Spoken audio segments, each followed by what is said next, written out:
يا أبا عبد الله يا أبا عبد الله. بسم الله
بعد فقط اللہ سبحانہ وتعالی في محكم كتابه المجيد وفرقانه الحميد وقوله الحق وهو أصدق الصادقين. بسم الله الرحمن الرحيم. قد أفلح من زكاها وقد خاب من دساها. صلى محمد وآل محمد.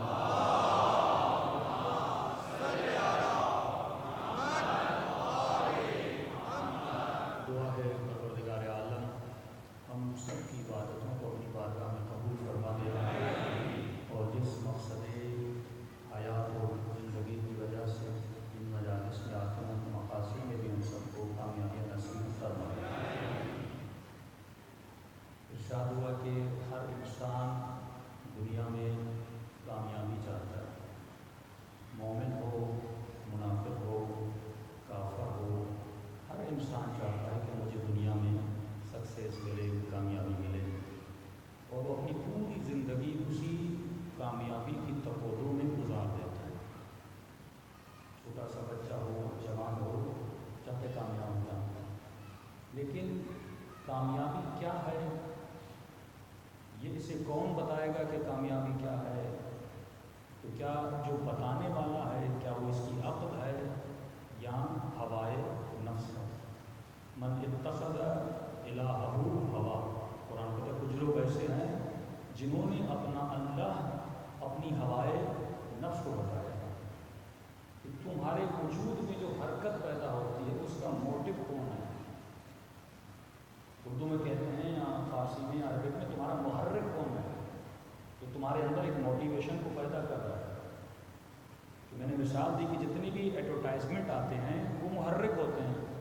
آپ کو ایک چیز اتنی دکھائی جاتی ہے لہٰذا آپ اس چیز کو خریدنے جاتے ہیں. ایک شاپ پہ آپ جاتے ہو، 4 طرح کے چپس پڑے ہوتے ہیں، لیکن آپ کا ہاتھ ایک کی طرف بڑھتا ہے. اس کی وجہ ہے کیونکہ آپ کے سب کانشیس میں وہ چیز ڈالی گئی ہے، اتنا آپ کو دکھایا گیا ہے، آپ اس چیز کی طرف جاتے ہو.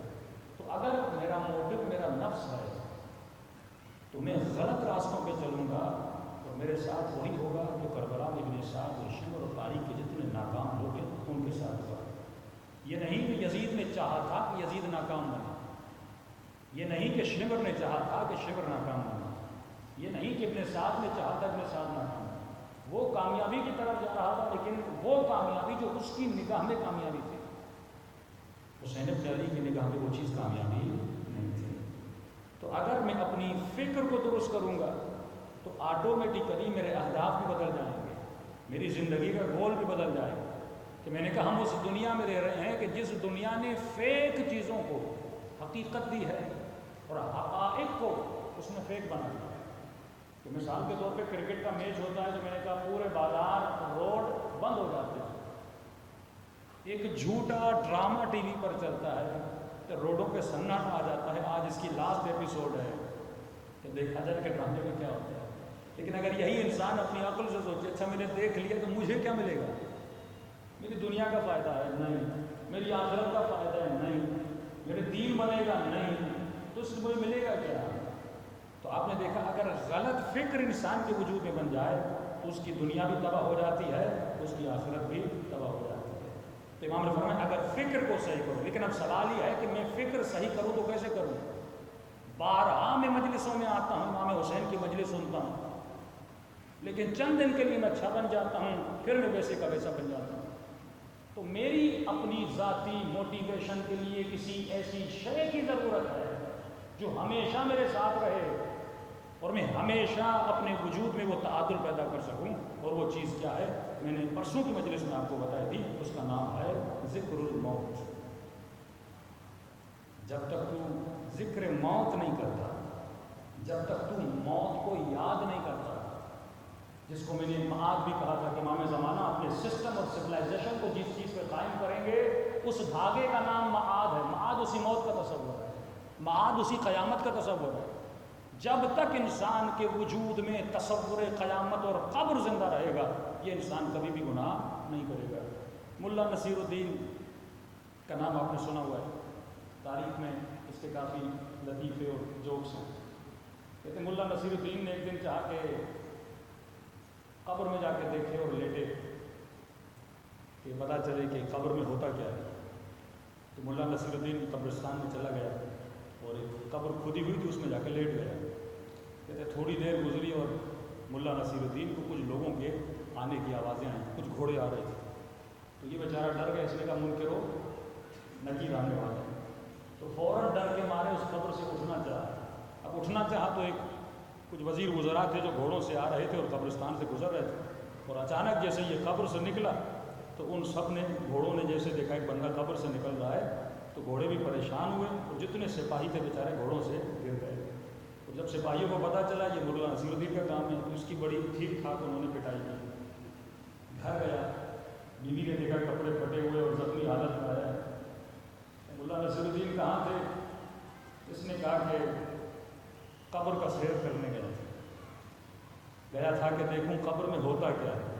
تو بیوی نے پوچھا پھر قبر میں تم نے کیا دیکھا، کیا ہوتا ہے؟ اس نے کہا بس مجھے اتنا پتا چلا کسی کے گھوڑے کو تنگ نہیں کرو ورنہ بہت پٹائی ہوگی. تو خلاصہ زندگی ہے کہ اگر تم کسی کو تنگ نہیں کرو گے، کسی کا مال نہیں کھاؤ گے، کسی کا حق غصب نہیں کرو گے تو تمہاری قبر بھی کیا ہو جائے گی؟ اچھی ہو جائے گی. اصل سوال یہ ہے کہ انسان موت سے ڈرتا کیوں ہے؟ مولا فرماتے ہیں جو جبار اور شقی لوگ ہیں ان کو موت سے نفرت ہے. وہ اس کائنات کو بقا سمجھتے ہیں اور ہمیشہ اس کائنات میں رہنا چاہتے ہیں. خود یاد موت انسان کو نیک بناتی ہے. غفلت موت، اگر آپ موت سے غافل بھی ہو جائیں اس کا سب سے بڑا نقصان کیا ہے؟ پہلا نقصان یہ ہے کہ اگر آپ موت سے غافل ہو جائیں گے آپ خدا سے غافل ہو جائیں گے، اور جب آپ خدا سے غافل ہو جائیں گے آپ دعائے کمیل سے محروم ہو جائیں گے. جب آپ خدا سے غافل ہو جائیں گے آپ نماز سے محروم ہو جائیں گے. جب آپ خدا سے غافل ہو جائیں گے اتنے عدیہ اہل بیت کے جتنے نیک کام ہیں ان تمام کاموں سے آپ غافل ہو جائیں گے تو آپ کی دنیا بھی تباہ ہو جائے گی، آخرت تباہ ہو جائے گی. پھر امام ہادی علیہ السلام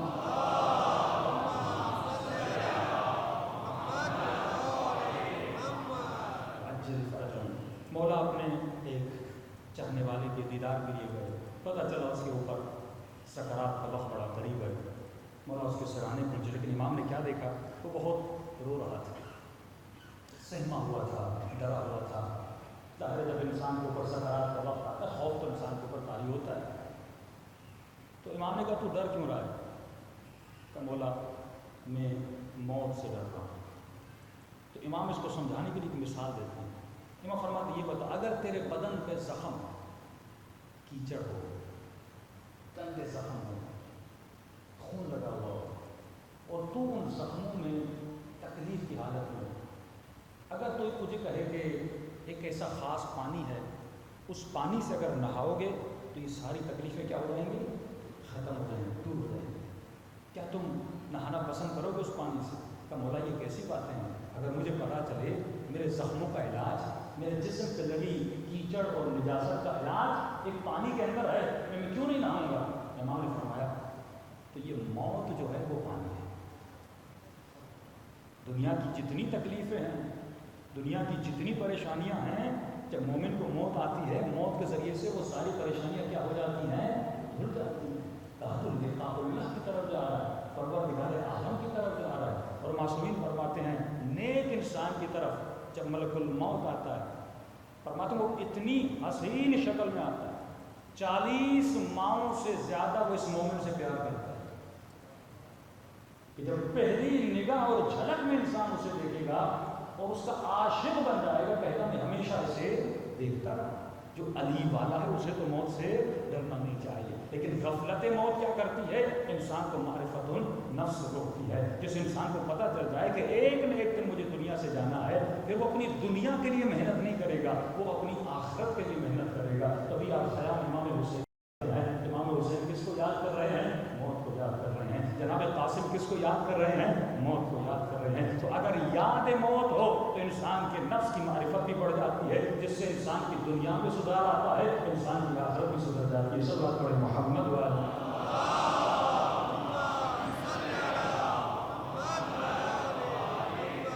رسول خدا فرماتے ہیں لولا ثلاث، اگر 3 چیزیں انسان کی زندگی میں نہ ہوں یہ انسان باغی بن جائے، یہ اللہ کا مخالف بن جائے. اللہ نے جان بوجھ کر اس کی زندگی میں 3 چیزیں رکھی ہیں. یا رسول اللہ وہ کون سی چیز ہیں؟ فرمائے المرض والفقر والموت. اگر یہ 3 چیزیں اللہ بندے کو نہ دیتا، یہ پوری زندگی سرکشی کرتا، پوری زندگی اللہ کی نافرمانی کرتا، کبھی بھی مصلی عبادت پر اللہ کی دربار میں اپنے سر کو نہ جھکاتا۔ یا رسول اللہ کو کون سی چیز ہے؟ فرمایا سب سے پہلی چیز کا نام ہے المرض۔ اگر خدا بیماری نہ دیتا، بیمار ہوتے ہیں تو سیدھا مصلی پہ آ جاتے ہیں، بیمار ہوتے ہیں فوراً چٹھی جاتی ہے، مولانا امی بیمار ہے، بابا بیمار ہے، بھائی بیمار ہے، بیمارستان یا چلے جائیں اپنے ہاسپٹل میں، سب کو خدا یاد آ جاتا ہے، امیر سے امیر آدمی، بے دین سے بے دین آدمی۔ آپ کیا دیکھتے ہیں بیماریوں میں کس کو یاد کرتا ہے؟ پروردگار عالم کو یاد کرتا ہے۔ تو فرمایا اللہ نے جان بوجھ کے بیماری دی تاکہ یہ کس کو یاد کرے؟ بیماری سے موت یاد آتی ہے نا، بیماری سے سمجھتا ہے بس میں دنیا سے چلا جاؤں گا، تو اللہ نے جان بوجھ کے مرض دیا تاکہ یہ بندہ کس سے بچے؟ اللہ کی سرکشی سے بچے۔ دوسری چیز فرمایا والفقر، اللہ نے جان بوجھ کر انسان کو فقیر بنایا، کبھی تو امیر ہوتا ہے کبھی تو فقیر ہوتا ہے۔ اگر ہمیشہ انسان خود ہمیشگی والی امیری بھی انسان کو سرکش بناتی ہے، محتاجی پھر بھی کبھی بھی اللہ کے دربار ہاتھ کو بلند کرواتی ہے۔ تب امام فرماتے ہیں کہ زیادہ امیروں کی محفل میں نہ بیٹھا کر، خود کراہت ہے کہ انسان کہے کہ میں ہمیشہ امیر بچوں کے ساتھ ہوں، دوستیاں امیروں کے ساتھ کروں۔ فرمایا نہیں، ہاں 1-2 دن 4 دن 5 دن، لیکن زیادہ کیوں؟ کیونکہ اگر ان کے گھر میں اور زندگی میں اور لائف اسٹائل میں زیادہ رہو گے تو تمہارے دل میں تمنا پیدا ہوگی۔ بڑا گھر دیکھو گے کہو گے میرا بھی بڑا گھر ہو، بڑی گاڑی دیکھو گے میری بھی بڑی گاڑی ہو، بڑا بنگلہ دیکھو گے تو وہ امیر کے ساتھ رہنا تمہارے دل میں خواہشات نفس کو اور جنم دیتا ہے۔ کبھی کبھی غریب کے ساتھ بیٹھا کرو، اس کی سوکھی روٹی اس کے ساتھ مل کے کھایا کرو، علی بن ابی طالب کی طرح فقیروں کے ساتھ بیٹھا کرو، پھر جب اپنے سفرے پر جاؤ گے تو اپنی کھائی ہوئی روٹی پہ اللہ کا شکر ادا کرو۔ لیکن اگر امیروں کے ساتھ گھومو گے اور واپس آؤ گے، میرا گھر تو چھوٹا ہے، میرا کمرہ تو چھوٹا ہے، میری گاڑی تو چھوٹی ہے، ارے فلاں کے بیٹے کو دیکھو، میں سارے آپ کے بیٹے دیتے ہیں کہ نہیں دیتے؟ اب آپ کہتے ہیں مولانا بڑی محنت کر کے میں نے بڑی یونیورسٹی میں ڈالا، اس کا اور نقصان ہوتا ہے۔ اب بڑی یونیورسٹی میں بڑے بچوں کے ساتھ پڑھتا ہے، اب بچے کی ڈیمانڈس بھی بڑی ہو جاتی ہے، یہ پورا نہیں کر پاتا، وہ کہتا ہے یہ کیسی میری زندگی ہے۔ کہ میں نے عرب کے شاعر کی مثال دی نا کہ جب مر گیا تو قبر پہ کیا لکھا؟ آدھی جنایت ما جنیتو، میں نے اپنے پیدا ہونے کی جنایت خود نہیں کی، میرے ماں باپ نے کی ہے، پوری زندگی مایوسی کی حالت میں رہا۔ تو فرمایا اپنے بیلنس میں رہو، اپنی تمناؤں اور آرزوؤں کی چادر کو اتنا بڑھاؤ جتنی تمہاری ضرورت ہے، اس سے زیادہ نہ بڑھایا کرو، کیونکہ امیر کے گھر میں جاؤ گے پھر تجھے اپنا گھر اچھا نہیں لگے گا، کہیں ایسا نہ ہو بڑے گھروں کو دیکھ کر اپنے آشیانوں کو آگ لگا دو۔ فرمایا غریبوں کے ساتھ بیٹھا کرو، کبھی بیماروں کے ساتھ بیٹھا کرو، کبھی قبرستان میں جایا کرو، تاکہ تجھے احساس نعمت ہو جو پروردگار عالم نے تجھے عطا کیا ہے۔ تیسری چیز فقر کے بعد والموت، اگر موت نہ ہوتی تو انسان ہمیشہ سرکش ہو جاتا۔ تو یہ یاد موت ہے جو انسان کے وجود کو بیدار کرتی ہے اور انسان کے وجود میں ایک ڈیمانڈ، ایک ضرورت کو پیدا کرتی ہے۔ کیونکہ اگر آپ صرف دنیا کو سمجھیں گے تو میں 2 دن پہلے مجھے سے بتا آپ کے اندر بڑا عجیب قسم کا ڈپریشن اور پینک پیدا ہو جائے گا۔ یعنی انسان کمائے کھائے پیے اور آخر میں کیا دیکھے جا رہا ہے، ہر چیز ختم ہو رہی ہے۔ ایک شخص رسول خدا کا بھی واقعہ، وہ بھی ڈر رہا تھا موت سے، رسول فرمایا حل لک مال، سکرات کا وقت ہے، ڈر رہا ہے، کیا تیرے پاس کوئی مال ہے؟ ہاں یا رسول اللہ کی خیرات میں دیا ہے؟ نہیں یا رسول اللہ۔ فرمایا تو تبھی تو موت سے ڈر رہا ہے کیونکہ تمہارا جو قلب ہے، جو تمہارا دل ہے، وہ بندھا ہوا اس مال کے ساتھ۔ جب تک اس گرہ کو کھولو گے نہیں تب تک تمہارے وجود میں فریڈم اور آزادی پیدا نہیں ہوگی، ایک ایسی آزادی کہ تم پرواز کرنے کے لیے تیار ہو جاؤ۔ ایک چھوٹی سی چڑیا کی مثال لیجیے، اگر اس کے پر کے ساتھ چھوٹا سا پتھر باندھ دیا جائے، اس میں پرواز کی طاقت ہے لیکن یہ پرواز نہیں کر سکے گی کیونکہ اس پتھر نے اسے باندھ کے رکھا ہوا ہے۔ اسی طرح جب روح بدن سے نکلتی ہے، اگر اس نے اپنی روح کے ساتھ اولاد کی محبت، مال کی محبت، گھر کی محبت باندھی ہوئی ہے تو روح کو نکلنے میں تکلیف ہوتی ہے، لیکن اگر اس کی روح کسی چیز سے بندھی ہوئی نہیں ہے، اس کی روح محبت خدا سے بندھی ہوئی ہے، محبت حسین ابن علی سے بندھی ہوئی ہے، تو بڑی آسانی سے اس کی روح پرواز کر کے چلی جاتی ہے۔ سب آپ پڑھیں محمد وعلی محمد۔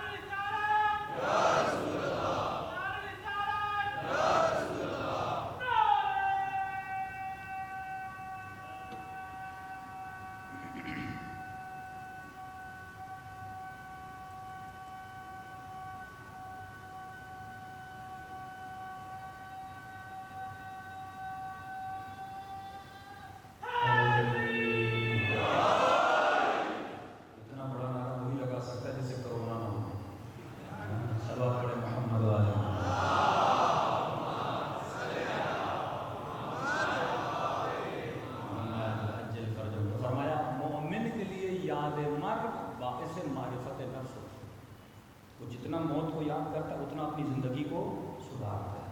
لیکن جس کے دل میں حب ذات ہے، جس کے دل میں دنیا کی محبت ہے، وہ نفرت کرتا ہے. ہارون نے ایک مرتبہ خواب دیکھا. خواب میں کیا دیکھا کہ خواب میں اس کے دانت جو ہیں وہ گر گئے. تعبیر کرنے والے کو بلایا کہ آ کر میری خواب کی تعبیر کرو. تو ایک معبر آیا، اس نے کہا ہارون الرشید تمہارے خواب کی تعبیر یہ ہے کہ تمہارے جن کو تم پسند کرتے ہو، تمہارے چاہنے والے ہیں، وہ بہت جلدی مر جائیں گے. تو اس کو تعبیر خواب اچھی نہیں لگی. کس نے کہا اس معبر کو 100 تازیہ نے مرا. یہ کیسی تعبیر ہے کہ میں جن کو پسند کرتا ہوں سارے مر جائیں گے. دوسرے معبر کو بلایا کہ تم تعبیر کرو. اب دیکھیں تعبیر وہی ہے، لیکن انسان کتنی آسانی سے دھوکہ کھاتا ہے، کیونکہ اس کی پسند ہے کہ میں ہمیشہ جاؤں. اس لیے کہ ہارون تمہارے خواب کی تعبیر یہ ہے کہ تمہارے اطراف میں جتنے لوگ ہیں ان کی بنسبت تمہاری عمر بہت لمبی ہوگی. اس نے کہا ہاں یہ ہوئی نا اچھی تعبیر. اسے انعام بھی دیا. یہ فطرت انسان ہے. میں نے کئی سال پہلے ممبر سے ایک مثال دی تھی، عقلانی مثال دی تھی. میں نے کہا اگر میں اس ممبر سے بیٹھ کے مجمع کو یہ بولوں کہ انشاءاللہ 60 سال کے بعد تم سب مر جاؤ گے، برا لگے گا اچھا لگے گا؟ مولانا کہہ رہے ہیں انشاءاللہ 60 سال کے بعد مر جاؤ گے. حالانکہ یہ بہت عقلانی جملہ ہے. اگر دیکھا جائے تو مجمع میں کوئی 50 کا، کوئی 30 کا، کوئی 20 کا، چھوٹے سے چھوٹا 1 مہینے کا بھی ہو تو 60 سال کی عمر بہت ہوتی ہے. صحت مندی والی عمر 60 سال کے بعد. 50 کے ہو 60 کو پلس کرو تو 110 ہو جاتا ہے. 60 کے تو 120 ہو جاتا ہے. لیکن یہ دعا آپ کو اچھی نہیں لگتی کیونکہ یہ دعا میری خواہش نفس کے برابر نہیں ہے. لیکن ایک مرتبہ اپنی بوڑھی دادی سے ملنے جاتے ہو، نانی سے ملنے جاتے ہو، کہتی ہے بیٹا 1000 سال جیو. کتنی اچھی لگتی ہے دعا. حالانکہ اس سے جھوٹی دعا ہو ہی نہیں سکتی. کوئی 1000 سال جی نہیں سکتا. یہ بہت جھوٹی دعا ہے. لیکن مجھے یہ جھوٹ کتنا اچھا لگتا ہے. کیوں؟ کیونکہ میرے ذہن میں دنیا بقا ہے. میں نے دنیا کو بقا سمجھا ہے. اگر یہاں مجھے لمبی زندگی ملتی ہے تو مجھے خوشی ملتی ہے. میں نے آخرت کو فنا سمجھا ہے. لیکن اہل بیت جب مصلوں پہ بیٹھتے ہیں تو کہتے ہیں خدا ہمیں شہادت کی موت نصیب فرما. طلب موت کرتے ہیں. مولا علی زخمی رسول خدا کے پاس آتے یا رسول اللہ چچا حمزہ شہید ہو گئے لیکن علی کو شہادت نہیں ملی. طلب شہادت کر رہے ہیں، افسوس کھا رہے ہیں کہ چچا حمزہ چلے گئے، میں کیوں نہیں گیا. شہید قاسم سلیمانی روتے تھے اپنے رفقا کی جانب سے کہ میرے رفیق چلے گئے لیکن ابھی تک شہید قاسم سلیمانی کیوں نہیں گیا. جب انسان ایسی طلب کرتا ہے. آپ شہیدوں کے قصے اور وصیت نامے پڑھیے. ابھی میں تہران میں تھا، ایک شہید کی قبر کی خاص طور پہ میں زیارت کے لیے گیا، مدافع حرم. تو وہ کیوں مشہور ہوا؟ اس کا وصیت نامہ بڑا پیارا ہے. 2-3 شہید ہیں بہشت زہرا میں. آپ جا کے جب بھی جائیں 4-5 شہیدوں کے احسان ہے شہداء کا اس قوم پر. تو اس شہید کی وصیت یہ تھی کہ پروردگارا مجھے ایسے شہید کرنا جیسے جناب سیدہ شہید ہوئی. مطلب میں شہید ہو جاؤں اور گمنام ہو جاؤں، کسی کو نہ ملوں. فرماتے ہیں کہ بم گرا اور اس شہید کے جسم کے بالکل ٹکڑے ٹکڑے ہوئے، ایک ذرہ بھی اس کو نہیں ملا. اس کی انہوں نے ویسے ہی قبر بنائی ہو گمنامی کے نام. کوئی شہید ایسا ہے جس نے نیت کی ہے کہ میں ایسے شہید ہو جاؤں جیسے حضرت عباس شہید ہو جاؤں. کسی شہید نے نیت کی خدایا میں ایسے شہید ہو جاؤں جیسے جناب علی اصغر شہید ہو جاؤں. اور واقعی میں آپ ان کی شہادتیں دیکھیں گے خدا نے ویسے ان کو نصیب. ان کی خواہشیں کیسی ہیں اور ہماری خواہشیں کون سی ہیں؟ بالکل سادہ سادہ بچوں والی خواہشیں ہیں. تو میں نے کہا تھا نا کہ حسین سے حسین مانگو، خدا سے خدا مانگو، مولا علی سے مولا علی مانگو. اور یہ خواہشیں کب پیدا ہوتی ہیں؟ جب آپ کی نگاہ میں ابدی زندگی کی کوئی حیثیت ہوگی، ابدی زندگی کی کوئی تمنا ہوگی. اگر میری ساری چیزیں یہاں پر ہوں، میرے ساری محبت یہاں پر ہوں. اور استاد ایک مثال دیتے تھے، کہتے تھے اگر آپ یہاں پہ کوئی چیز چپکا دو، اپنی ہتھیلی پر کوئی چیز چپکا دیں آپ اور اس کو پھر نکالیں تو کوئی تکلیف نہیں ہوگی. لیکن جو ہتھیلی کا پچھلا حصہ ہے جس پر بال ہیں، اگر یہاں پر آپ کوئی چیز چپکاؤ، اب جب اس کو نکالو گے تو کیا ہوگا؟ تکلیف ہوگی، بال نکلیں گے تکلیف. میں بالکل اسی طرح جس انسان کی روح خواہشات دنیاوی سے ملی ہوئی ہے، اب جب روح کو نکالا جائے تو اسے بڑی تکلیف ہوتی ہے، کیونکہ ساری محبتیں یہاں جکڑی ہوئی ہیں۔ لیکن جس نے دنیا سے محبت کی ہی نہیں، جس نے اپنی ضرورتیں یہاں نہیں بنائی بلکہ آخرتیں بنائی ہے، اس کی روح بڑی آسانی سے پرواز کرتی ہے، جیسے جناب سلمان فارسی کی روح پرواز کرتی ہے۔ ایسے بنو، اور ایسا کب بنے گا؟ جب انسان تھوڑا بہت آخرت کے بارے میں سوچے گا، آخرت کے مقامات کے بارے میں پڑھے گا۔ صلوات پڑھے محمد وعلی محمد۔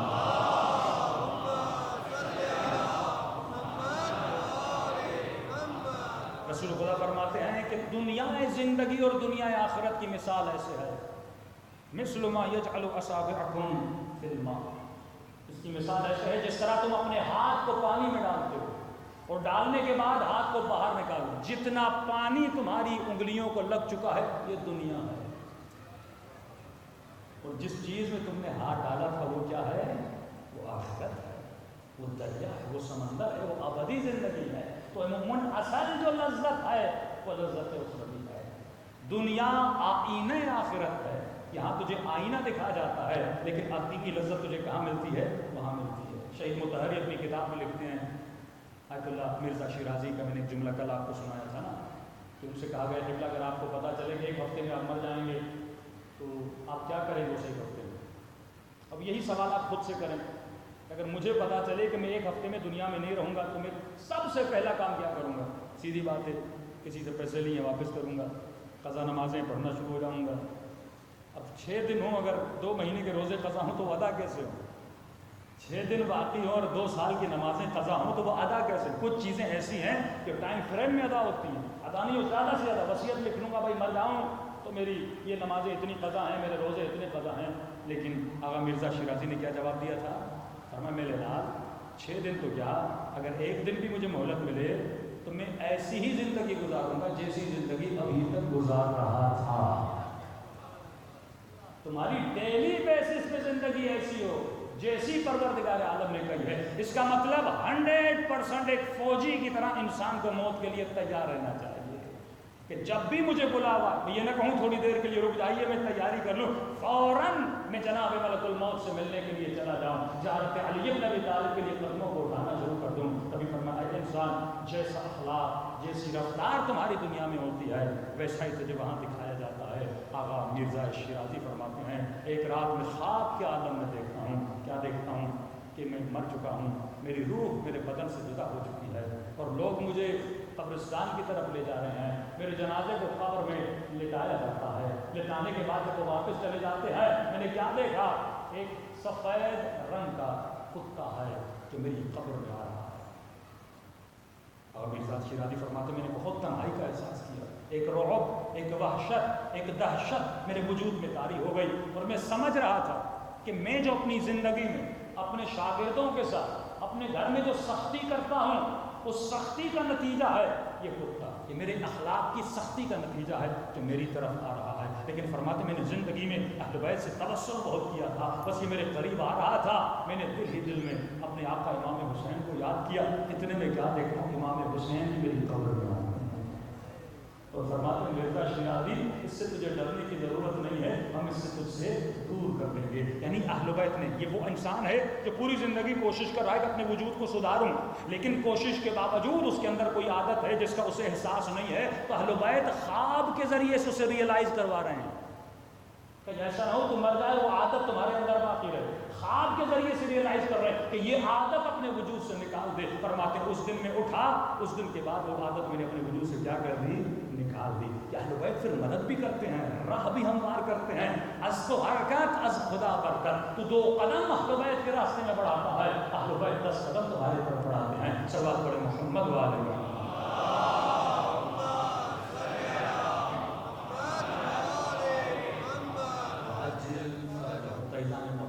جب تک انسان موت کو یاد نہیں کرے گا ایک قدم معرفت و نفس کی طرف نہیں بڑھائے گا۔ قدم تبھی بڑھاتا ہے جب ایک چیز کی ڈیمانڈ پیدا ہو۔ اتنا کیوں بیان کر رہا ہوں؟ تاکہ آپ کے اندر جستجو پیدا ہو، تاکہ آپ کے اندر ایک طلب پیدا ہو، آپ جائیں اور معرفت و نفس کا علم حاصل کریں۔ معرفت و نفس کا مطلب یہ ہے کہ اپنے دشمنوں کو پہچانیں کہ تمہارا دشمن کون ہے۔ مولا فرماتے جو تمہارے منہ پہ تمہاری تعریف کرے یہ تمہارا دشمن ہے، فوراً ٹوپے کو بدل دے، کیونکہ یہ تمہارے نفس کی غذا ہے۔ ریاکاری یہ تمہارے نفس تمہیں گمراہ کرتا ہے. فرمایا مومن کبھی متکبر نہیں ہوتا. متکبر کی نشانی کیا ہے؟ متکبر کبھی بھی اپنی غلطی کو تسلیم نہیں کرتا. شیطان نے کیا کہا؟ بما اغویتنی، اے خدا تم نے مجھے گمراہ کیوں کیا؟ اگر تم نہ کہتا میں آدم کو سجدہ کرتا اور سجدہ نہ کرتا. تم نے کہا کہ آدم کو سجدہ کرو، میں نے مخالفت کی. اگر تو آدم کا قصہ بیچ میں نہ لاتا تو میں کبھی گمراہ نہ ہوتا. اور میں نے کیا بتایا کہ کامیاب انسان وہی ہوتا ہے جو بہت جلدی اپنی غلطی کو کیا کر لیتا ہے؟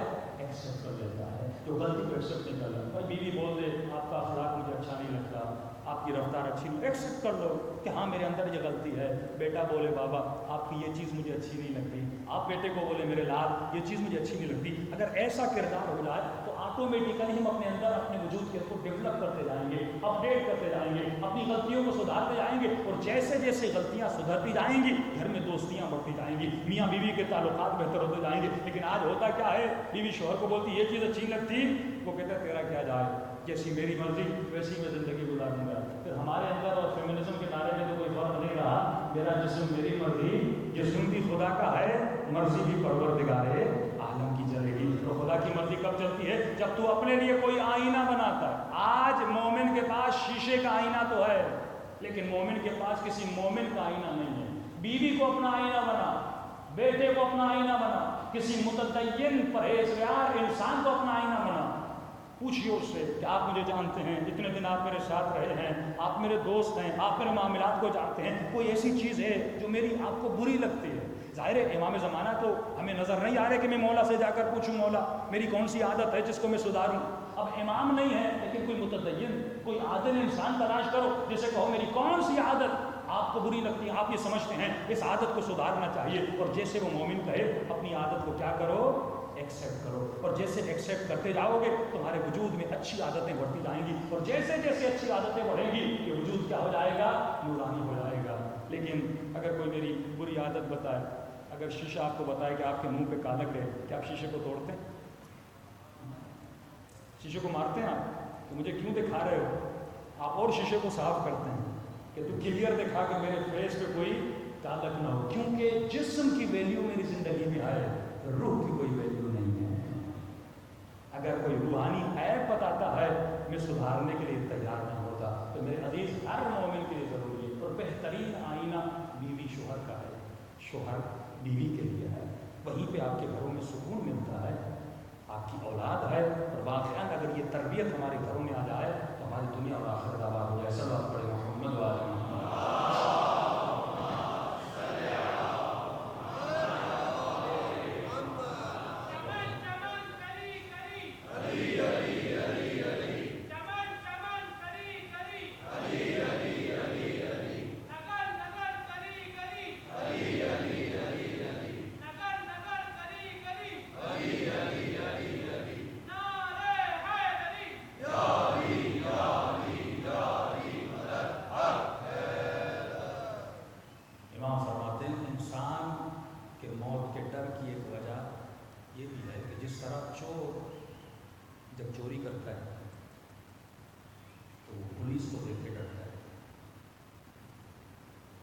ہمیشہ ڈرتا ہے پولیس، کیونکہ وہ انٹرنل چور ہے. روڈ سے گزرے گا پولیس کا اس سے کوئی لینا دینا بھی نہیں ہے، لیکن دور سے دیکھ کے ڈر جائے گا کیونکہ اندر میں کھوٹ ہے. اب جب یہ پولیس کا نام سنتا ہے ڈرتا ہے. فرمایا بالکل اسی طرح گنہگار بھی موت سے ڈرتا ہے کیونکہ اندر میں کھوٹ ہے، اس نے گناہ کیے ہوئے. اب جیسے موت کا نام سنتا ہے اس کو ساری چیزیں یاد آ جاتی ہیں کہ یہ برائیاں میرے اندر تھی اور میں نے آج تک اپنی برائیوں کی اصلاح نہیں کی. ایران کے بہت بڑے عالم دین، دیکھیے یہ ٹکراؤ ہوتا ہے انسان کی زندگی میں. اگر وہ بیسک پروردگار عالم کو بنائے تو زندگی میں صرف رضا خدا کے لیے کام کرتا ہے. کہ قرآن کی آیت ہے نا یوم تری المؤمنون والمؤمنات یسعی نورهم بین ایدیہم وبایمانہم. قیامت کے دن کو جیسے لوگ آئیں گے جن کے چہروں سے نور نکل رہا ہوگا. نہ نبی ہوں گے، نہ ولی ہوں گے، نہ شہید ہوں گے. نور کیوں نکل رہا ہوگا؟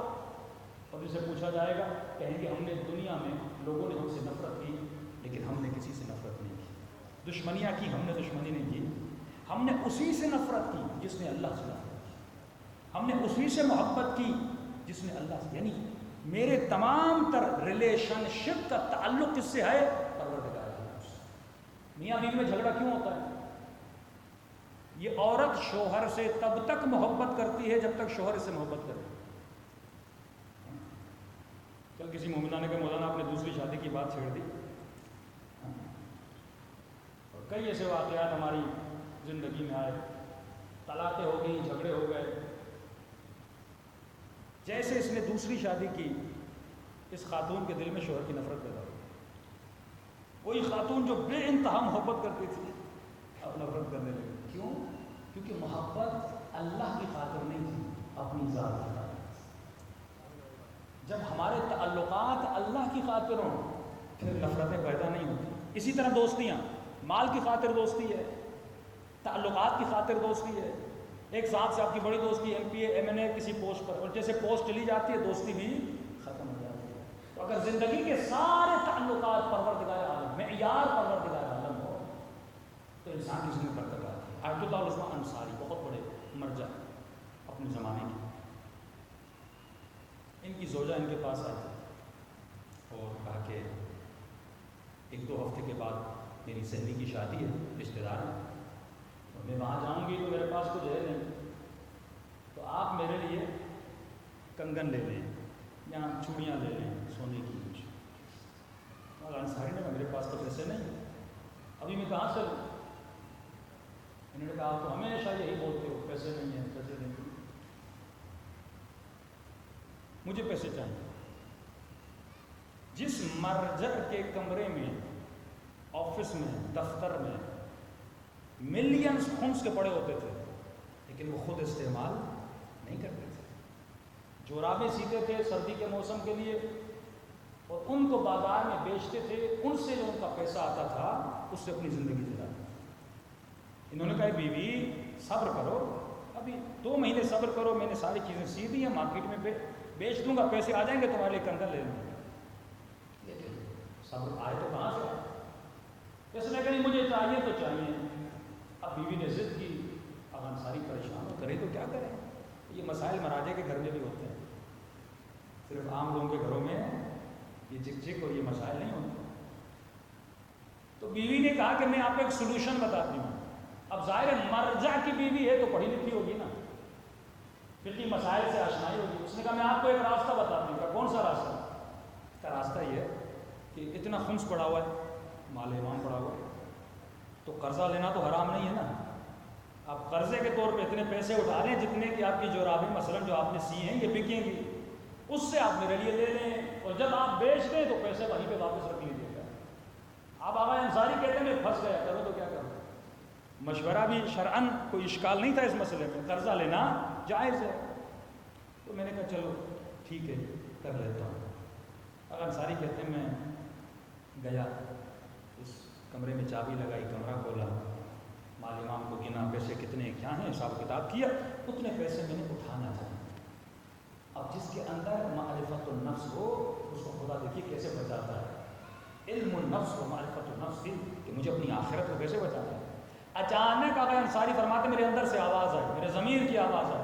جب آپ کیلکولیشن کرتے ہیں تو آپ کو آواز آتی ہے کہ اے انصاری تمہاری بیوی 2 مہینہ صبر نہیں کر سکتی اور تم نے پیسے اٹھا لیے, اس کے لیے وہ چیزیں لے لی, اور اگر تم مر گیا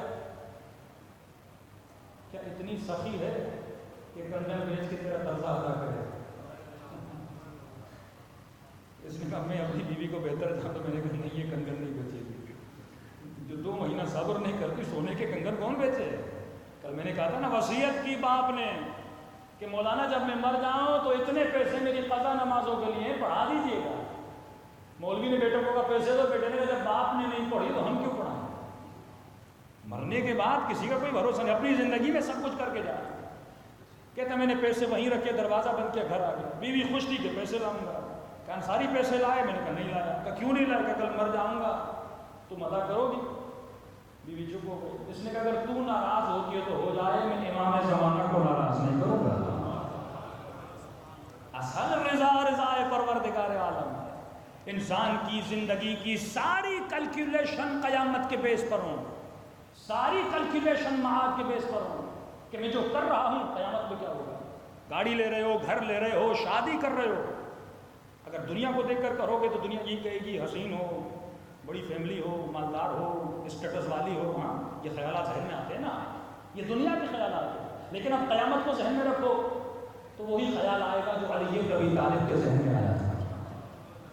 پھر کسی ام البنین کی تلاش میں علی نکل رہے ہیں، کیونکہ آخرت کا خیال ذہن میں ہے۔ جب آخرت کا خیال ذہن میں ہوگا تو بہتر سے بہتر تلاش کرو گے جس میں دنیا کا فائدہ بھی ہو، آخرت کا فائدہ۔ لیکن اگر دنیا کی سوچ ہو ذہن میں تو کہو کہ مالدار ہو، پیسے والی ہو، کل جاب شوق نہ ہو، نوکری نہ ہو تو بیوی سے سپورٹ بھی مل جائے، یہ دنیاوی خیالات ہیں۔ لیکن اگر آخرت کا خیال ہو، باپ اپنی بیٹی کا رشتہ کروانا چاہتے ہیں، دنیا کا خیال ہو، کہے گا سب سے پہلی چیز دیکھے گا مال ہو، دولت ہو، لیکن اگر آخرت کا خیال ہوگا سب سے پہلی چیز دیکھے گا ایمان ہو، خوف خدا ہو، پرہیزگار ہو، متقی ہو۔ پھر سیکنڈری پہ کیا لاتا ہے؟ فائنینشلی بھی تھوڑا مضبوط ہو تاکہ میری بیٹی خوش رہے۔ تو اگر ہماری زندگی کی ساری کیلکولیشن کا بیس اور دھاگا آخرت ہو، نوکری تلاش میں جانا، کون سی نوکری کروں؟ دنیا کا خیال ہوگا میں اس نوکری کی تلاش میں جاؤں گا جس میں زیادہ سے زیادہ مجھے مال ملے۔ لیکن اگر آخرت کا خیال ہو، پرائرٹی میری ہوگی کہ وہ نوکری کروں جس سے رزق حلال ہو، شبہ بھی جس میں حرام کا نہ ہو۔ لیکن آج یہ پرائرٹیز ہماری نہیں ہے، کیونکہ ہمارے ذہن میں معاد کا تصور کیا ہو چکا ہے؟ کمزور ہو چکا ہے، اور دنیا کا تصور، دنیا بہت روشن ہے، معاد ظلمت میں چلا گیا ہے، اندھیروں میں چلا گیا ہے۔ آقا انصاری کہتے ہیں میں رات کو سو گیا، صبح ہوئی، میرے گھر کے دروازے پہ دستک ہوئی، جیسے دستک ہوئی دروازہ پر میرا ایک شاگرد آیا، تو قبلہ کل میں نے بڑا عجیب خواب دیکھا ہے۔ اب دیکھیے تعبیر بھی اہل بیت بتا رہے ہیں، یعنی جو آپ کرو گے اگر تعلق اپنے امام سے رہے گا، اگر معرفت النفس کا علم ہوگا، پہلے وہ آیت اللہ جس کی اندر تھوڑی سی بری عادت تھی امام نے خواب کے ذریعے سے سکھایا، اب اس نے اچھا کام کیا ہے، مولا خواب کی تعبیر، خواب کی صورت میں آگے سے جواب بھی دے رہے ہیں۔ تو قبلہ میں نے خواب دیکھا، خواب کے عالم میں کیا دیکھتا ہوں کہ شیطان ملعون ہے، اس کے ہاتھوں میں سینکڑوں رسیاں، اور دیکھ رہا ہوں سینکڑوں لوگوں کی گلے میں یہ رسیاں بندھی ہوئی ہیں، اور شیطان کھینچ کھینچ کے تو لے جا رہا ہے۔ ہمارے پیرانی استاد کو مزاحیہ طور پہ کہتے تھے کہ کچھ ایسے تھے جن کو شیطان کھینچ کے لے جا رہے تھے، کچھ ایسے تھے کہ وہ شیطان سے بھی آگے دوڑ کے جا رہے تھے، انہیں صرف تھوڑا دھکے کی ضرورت پڑتی ہے، اور وہ اتنا گمراہی میں آگے بڑھ جاتے ہیں کہ شیطان کو کہنے کی ضرورت بھی نہیں پڑتی۔ تقریباً میں نے اتنی رسیاں دیکھی، لیکن ایک رسی سب سے موٹی تھی جس کو شیطان بڑی زحمت سے کھینچ رہا تھا، اور استاد معظم میں نے تعجب سے یہ دیکھا کہ وہ رسی آپ کے گلے میں تھی، آپ کو لے جا رہا ہے، لیکن اور تعجب یہ ہوا کہ آدھے راستے میں آپ رسی چھڑا کے بھاگ گئے۔ اس نے کہا بیوی نے بھیجا تو تھا لیکن مولا نے بچا دیا۔ صلوات پڑھے محمد و آل محمد۔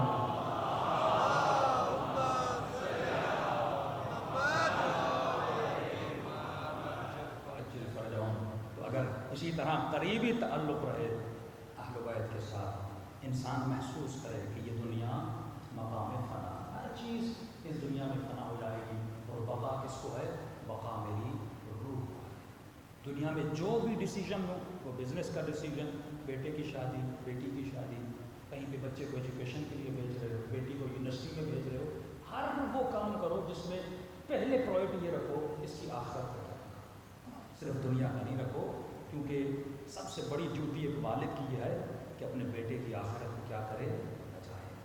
رسول خدا ایک جگہ سے گزر رہے ہیں، بچے کھیل رہے تھے، ایک بچہ تھا جو رسول خدا کے سامنے آیا، رسول خدا کو سلام کیا، سلام کرنے کے بعد اس نے قرآن کی ایک آیت پڑھی، کہتے رسول خدا کی آنکھوں میں آنسو آئے۔ اصحاب نے کہا یا رسول اللہ کیوں ہو رہے ہیں؟ فرمایا اس کا باپ بہت گنہگار تھا، ابھی میں اپنی آنکھوں سے دیکھ رہا ہوں اس کے عذاب الہی ہو رہے ہیں، لیکن جب بچے نے بسم اللہ یا کوئی قرآن کی ایک جملہ پڑھا، اللہ نے تھوڑی دیر کے لیے اس کے عذاب کو کیا کر دیا؟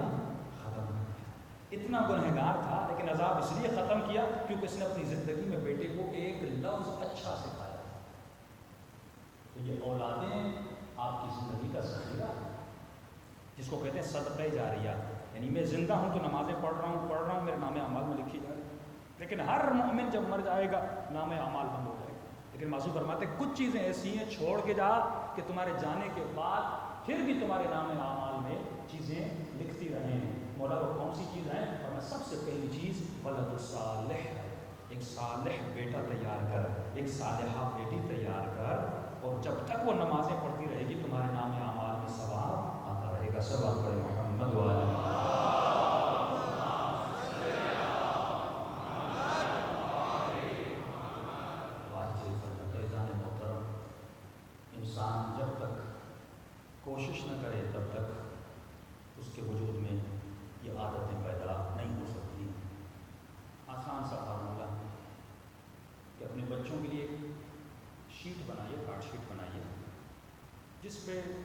کے ساتوں اعضاء ہیں. لکھیے زبان، آنکھ، کان، پیٹ، ہاتھ. اعضاء کو لکھ لیجیے. اور آنکھوں سے جو گناہ ہیں وہ بھی مینشن کریے. زبان کے جو گناہ ہیں وہ بھی مینشن کریے. مثلا لکھیے زبان، اس کے سامنے لکھیے جھوٹ، غیبت، گالی، تہمت، چغل خوری، یہاں کی بات وہاں پہنچانا. یہ 5-6 باکس بنا دیجیے. جو زیادہ تر گناہ معاشرے میں ہوتے ہیں وہ باکس بنا دیجیے. آنکھ لکھیے، آنکھ کے سامنے لکھیے مثلا گندی فلمیں دیکھنا، نگاہ حرام، کسی کے ناموس کو دیکھنا. یہ آنکھوں کی چیزیں ہیں. پھر لکھیے مثلا کان، کان کے سامنے لکھیے گانا، غلط بات سننا، کسی کی غیبت سننا، کان کے سامنے لکھ لیجیے. پھر مثلا شکم لکھیے. بچہ شکم کا تو نہیں سمجھے گا، لیکن جو زیادہ تر جن چیزوں میں انوالو ہے ڈیلی بیسس پہ 1 مہینے کے مثلا 30، اگر سافٹ ویئر بنا سکتا ہے کوئی مومنٹ سافٹ ویئر بنا دے. یہ 3 کارڈز آپ کے گھر میں پڑے ہوئے. رات کو جب بچہ آئے وہ چیک کرے. اگر اس نے غیبت کی اس کو ٹک کر دے، اگر اس نے جھوٹ بولا ہے اس کو ٹک مارک کر دے. پھر کیلکولیشن کرے کہ آج مثلا میں نے کتنے گناہ. اس کے پھر آپ وہ بھی رکھیں. مثلا اگر اس نے غیبت نہیں کی اس کے آپ رکھ لیں میں تجھے 50 روپے دوں گا. اگر جھوٹ نہیں بولا اس کا رکھے میں 25 روپے دوں گا. اور اگر اس نے کیا ہے تو اس کے مائنس ہوتے جائیں.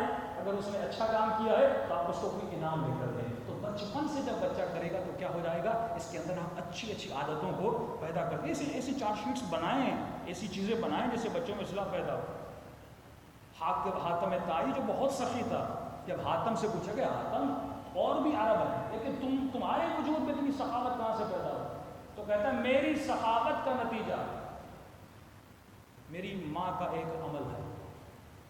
اگر میری ماں مجھے سخی نہ بناتی میں کبھی سخی نہ بنوں گا. کیا مطلب؟ کہ ڈیلی بیسس پہ جب گھر سے نکلتا تھا میری امی اگر مجھے 5 روپیے دیتی تھی تو ایکسٹرا اور 5 دیتی تھی. کہتی تھی اے آدم یہ تمہارے یوز کے لیے ہیں اور یہ فقیر کے خرچے کے لیے.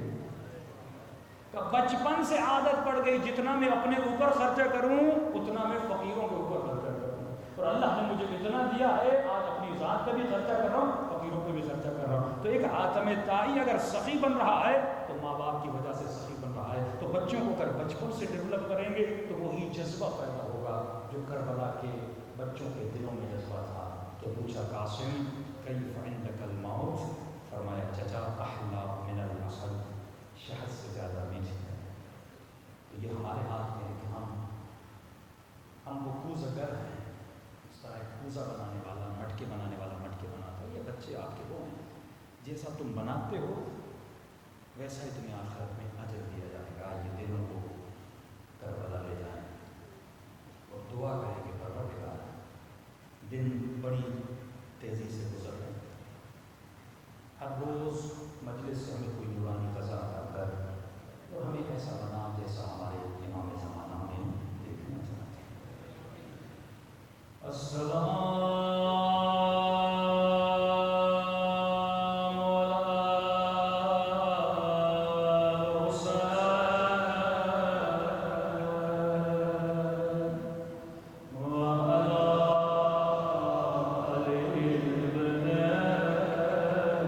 حسین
میرا سلام ہو علی اکبر کے چھلنی سینے پہ،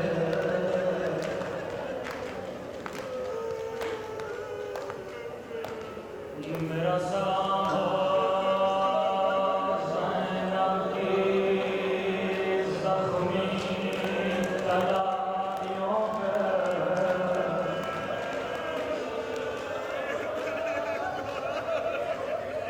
میرا سلام ہو سکینہ کے زخمی کانوں پہ، میرا سلام ہو زینب کی لٹی ہوئی چادر پہ۔ کئی مومنین سن کے برداشت نہیں کرتے، لیکن میرا سلام امام زمانہ کی آنکھوں پہ، جو یہ منظر فرمایا ہے شیعو تو پانی روتا ہے، لیکن تیرا امام زمانہ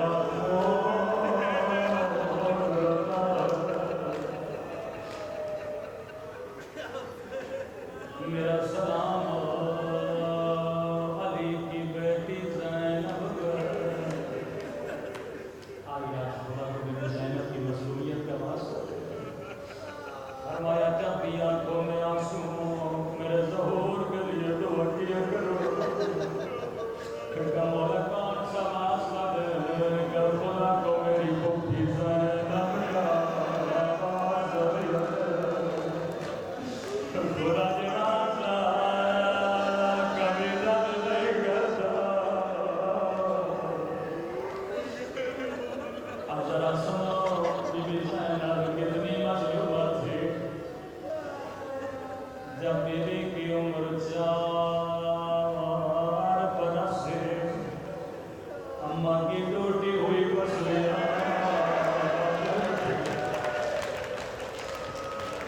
اللہ کسی بچی کو ماں کا جنازہ نہ نکالے،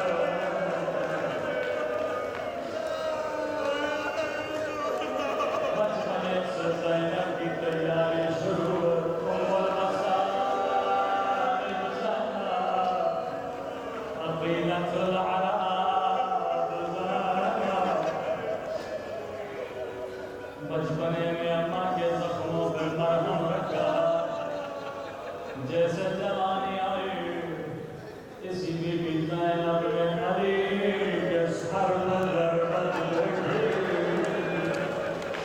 اپنے ہاتھوں سے بابا کی پٹیاں کی، ابھی بابا شہید ہوئے تھے، یہی بی بی زینب حسن کے جگر کے ٹکڑے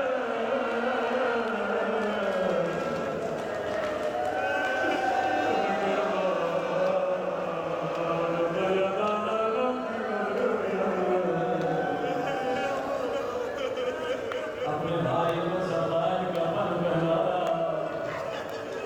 ابھی تھوڑی دیر گزری تھی جنازہ گھر واپس آیا، روکا کہنے لگی حسن میں نے تو سفید کفن پہنایا تھا، اس کفن کو پوچھ لگے کس لگیا، بہنیں بھائیوں سے بڑا پیار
رضا فرماتی ایک مرتبہ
زندان